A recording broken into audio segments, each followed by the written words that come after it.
Olá, pessoas históricas. Eu sou Milena Barbosa, estudante de História, e nesse primeiro vídeo eu vou falar um pouquinho sobre o que é história, sobre o trabalho do historiador e da historiadora, um pouco mais sobre todo esse universo histórico. Espero que vocês gostem e sejam bem-vindas e bem-vindas ao primeiro vídeo do canal.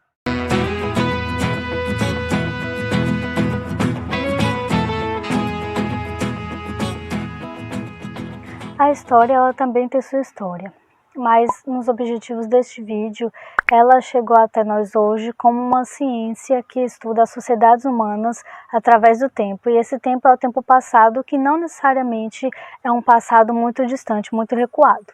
Então, para os historiadores, historiadoras, é muito caro os elementos ligados à temporalidade e também à espacialidade. E para estudar e analisar os escritos feitos por essa história é que existe a historiografia. Pode-se resumir então a história em três elementos principais, que é a história como um lugar social, e percebe-se aí que ela não é neutra e nem despolitizada, há constantes relações de poder e de confronto e também posicionamentos para validar programas de verdade. A história também é uma prática. Ela evidencia o caráter político e subjetivo de cada profissional aí, que elege métodos, que elege fontes, que elege formas de se trabalhar seu material histórico, e isso ao mesmo tempo que a pessoa elege, privilegia formas possíveis, fontes possíveis, ela também despreza outras. E isso é importante, é interessante, porque a gente percebe que problemáticos vão surgindo e outros vão sendo deixados de lado. Já a história como escrita diz respeito ao modo de representar o passado a partir de diferentes análises. Isso não significa contar como realmente aconteceu, até porque é impossível sabermos tudo o que aconteceu, mas é colocar teorias, argumentações problemáticas a partir da veracidade comparada ao que a fonte, ao que os materiais históricos nos proporcionam. Nesse processo de seleção e estruturação do discurso histórico escrito, é importante também a gente analisar quem é o público que vai ler aquele escrito, né, o texto. E também como é que se irá dividir os capítulos, é uma tese, um trabalho de conclusão de curso na graduação, é um texto mais didático. Por exemplo, uma professora, uma historiadora, ela quer fazer 2 livros. Ela vai fazer um livro, um manual didático para os alunos do ensino médio do primeiro ano, e ela quer fazer também um material didático para os alunos que estão entrando.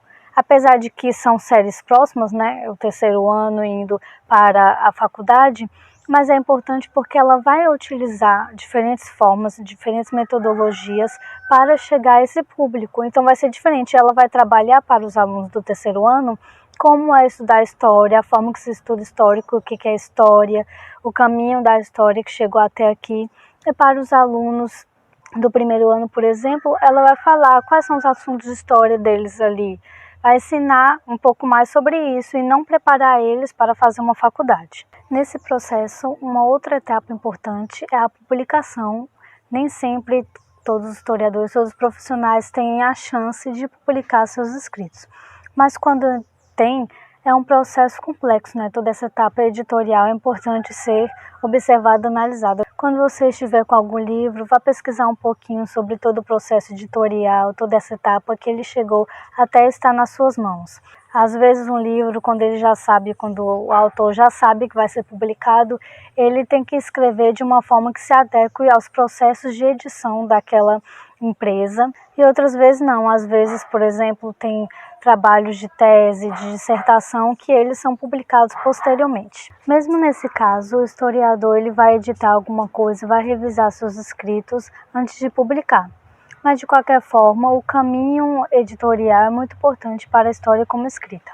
Mas antes desse processo de publicação, o historiador, a historiadora leem muito trabalhos de outros historiadores, mas também de outros profissionais das ciências humanas. Eles também utilizam documentos históricos para poder falar sobre um determinado assunto.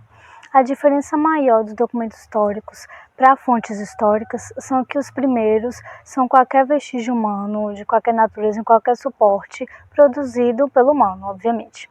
E as fontes históricas são esses vestígios humanos, essas produções que os historiadores estudam, se utilizam. Há uma variedade de fontes históricas. No geralzão, elas são divididas entre imateriais e materiais, podendo ser fontes orais, fontes escritas, iconográficas, arqueológicas, digitais, enfim, vários tipos de fontes, e dentro dessas há subgrupos também.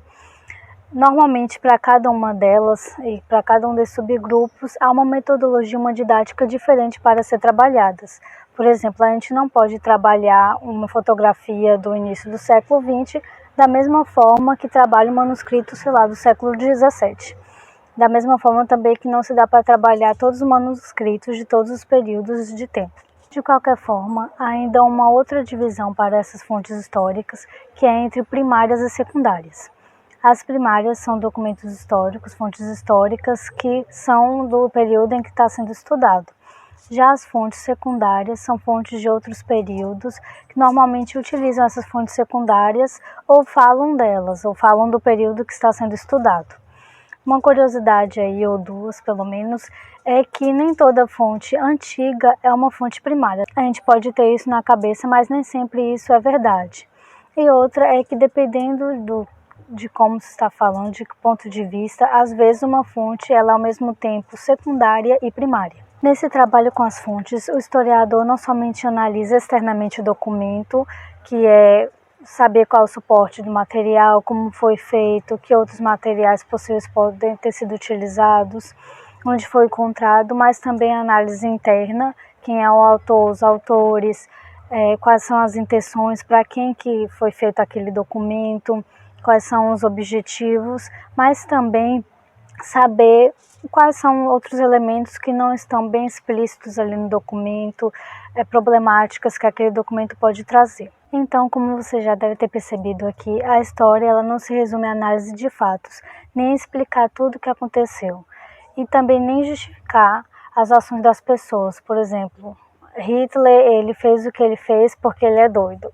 Isso não cabe à história. A história ela argumenta a partir dos vestígios, a partir do que pode ser inserido e a partir também de escolhas políticas que não são neutras. Assim, diante dessas interpretações subjetivas e políticas dos historiadores e das historiadoras, você pode até ficar pensando que há verdades absolutas, né? Já que tudo envolve a interpretação do historiador, então tudo é verdade, tudo é possível e tudo é relativo.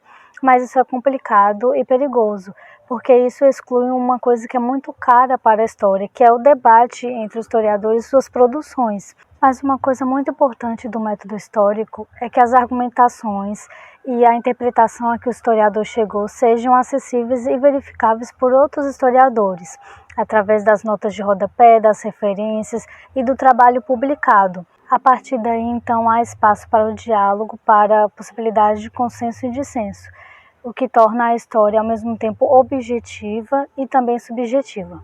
Então esse foi o primeiro vídeo do canal, espero que vocês tenham gostado, curtam, se inscrevam e ativem as notificações para não perder mais outros vídeos. E para continuarem daí, eu indico o podcast História FM do historiador Iclis Rodrigues, mais especificamente o podcast 044, Pesquisa em História, o que você precisa saber para começar. Diga aí o que vocês acham dessa ciência maravilhosa e também, se quiserem, podem sugerir outros assuntos que eu vou anotar com carinho. Bora estudar e até o próximo vídeo.